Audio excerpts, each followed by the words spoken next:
Reviving these 5 models might save Mitsubishi. The lack of excitement in Mitsubishi's lineup turned away enthusiasts long ago, but with an impending cash injection from Nissan merger with Honda, could Mitsubishi again become the exciting sporty brand it once was? This is an article on Autoblog by Cole Atashia. I don't know if I pronounced your name right. My apologies if I didn't.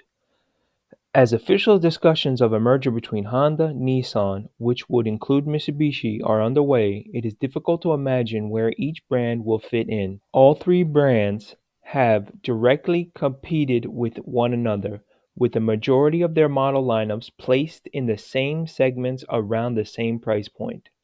If the 3 brands are to merge, each brand would need to have its own unique appeal to buyers to not cannibalize each other's sales. This will already pose an interesting problem for Honda and Nissan on their own. For Mitsubishi, the goal will likely be to prevent themselves from being swept up under the rug. Some whooshy turbos, grippy all-wheel drive system, and a clanky manual transmission could be a simple way of achieving just that. A focus on performance could give Mitsubishi the unique brand appeal they need to succeed. All 3 brands could have performance models, which Honda does have in both Honda and Acura.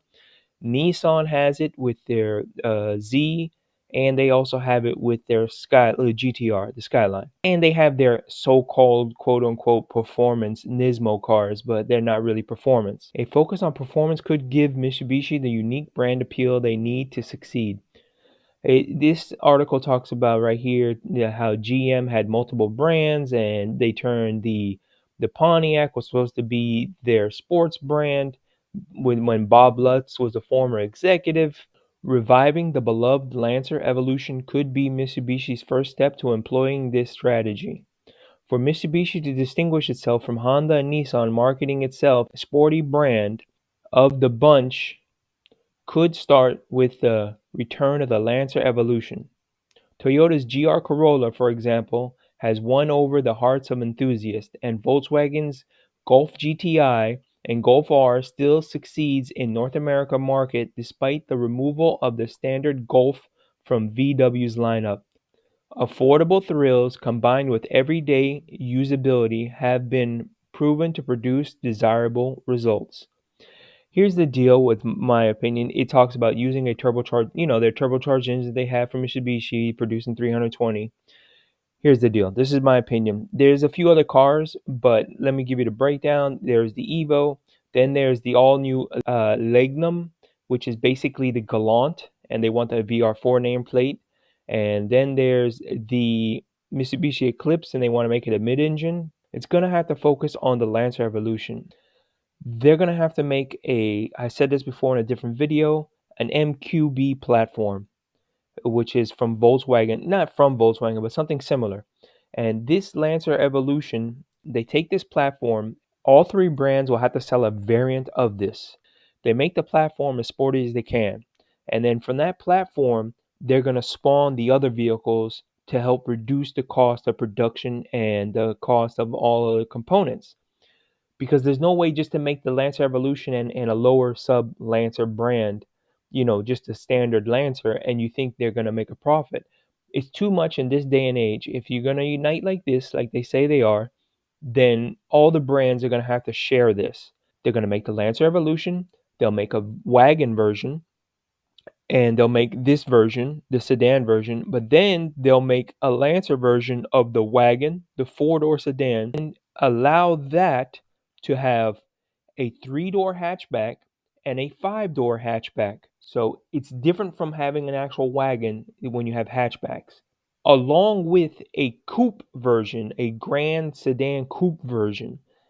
And if that sells well, they can maybe even make an Evolution 2-door version of the coupe and have all those models. And now the brands are going to have to share, that platform and those models. And that would bring the cost down, because even if each brand only makes, let's say, 5,000 of the Lancer Evolutions, that's 15,000 units. That brings the cost down tremendously.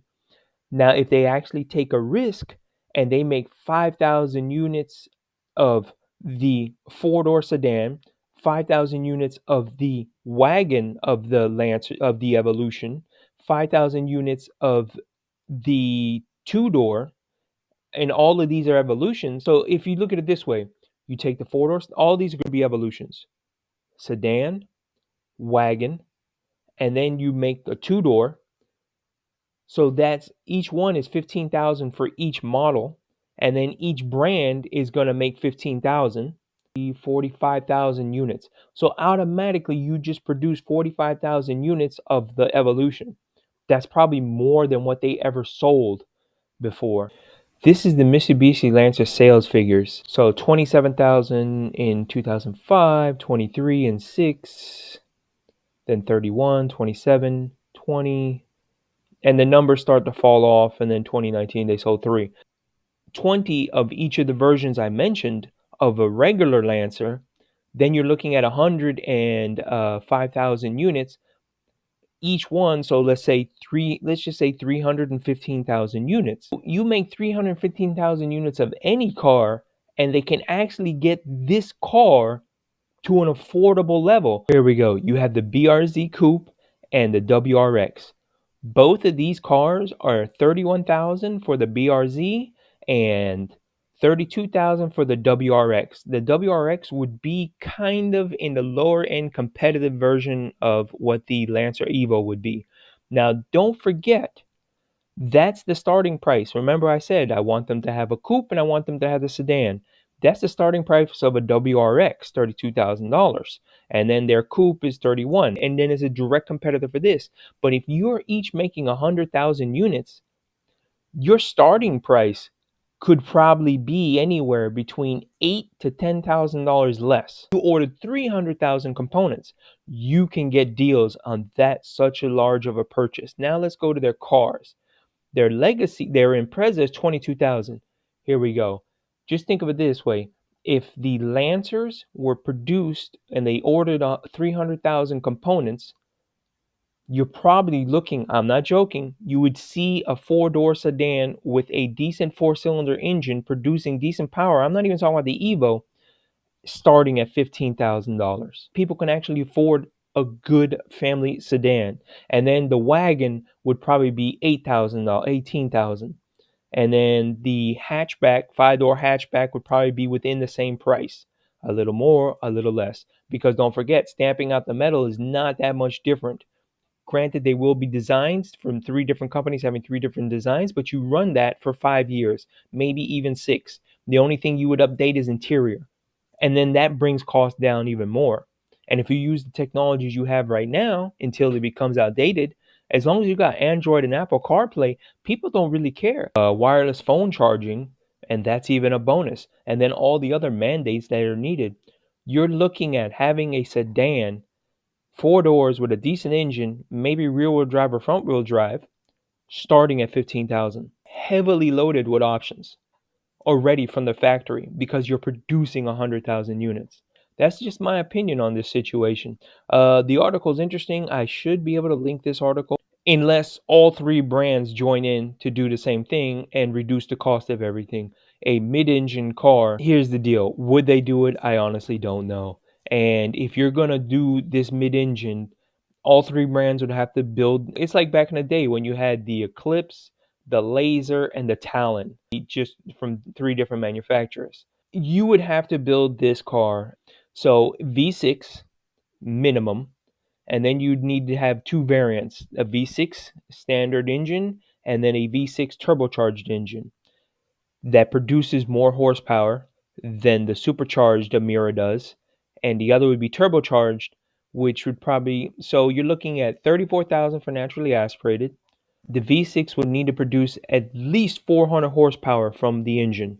If you can make the 400 horsepower that this engine produces, NA naturally aspirated, I think you'd be better. And then you twin turbocharge it and you give 600 horsepower or 550. And don't forget, you're gonna have to be cheaper than you're gonna have to be about $34,000 for the base model, and then maybe let's say $50,000 for the turbocharged model, and then your performance models can be a bump of, maybe 100 horsepower each. So if your naturally aspirated produces 410, then you produce 510. And then if your turbocharged version produces 600, so that way the engine has a life. Let's say your turbocharged engine starts at 550, then your performance version would have to be 650, somewhere in that range. And then that way you are competing against all these brands, Lotus and Toyota's. Toyota has the engine in the Lotus, and then Porsche's Cayman. Their engine power sits way less. They have a range of 300 to 350, but don't forget, you don't see that until you start paying way more than the whole point of $74,000. Let me put it this way. You start adding a few options to a Porsche and you're in the $90,000 to $100,000 range. Even if you have to produce the two vehicles, which I was going to say the two mid-engine Mitsubishis, and one is starting at 40,000 and the other starts at 80, but the other one has, starting at 80, you get from the factory 550 horsepower from a twin turbo V6. That would decimate Lotus and Porsche in that market. Of course, it have to perform well, handle well, and put down a good lap time. A mid-engine sports car starting at 35,000. Let's say even if it starts at $40,000 starting price before you start adding certain options and things like that, that would be a game changer. And if you make the platform good enough, maybe Honda can actually bring back the NSX. And then Nissan can have a mid-engine car, the GTR's engine with 600 horsepower. You have the Infiniti V6. It produces like 500 horsepower or something. 400 horsepower. They got it in the Z. So there you go. Nissan can have cross engine use. You'll have the 400 horsepower, 440 from the Z, and then you'll have the GTR engine for their performance version. And if they can get it under $80,000, man, that's a winning combination. So maybe this could be done if all three brands unite. A good test point would be for them to produce what I said, the Evo, for all three brands.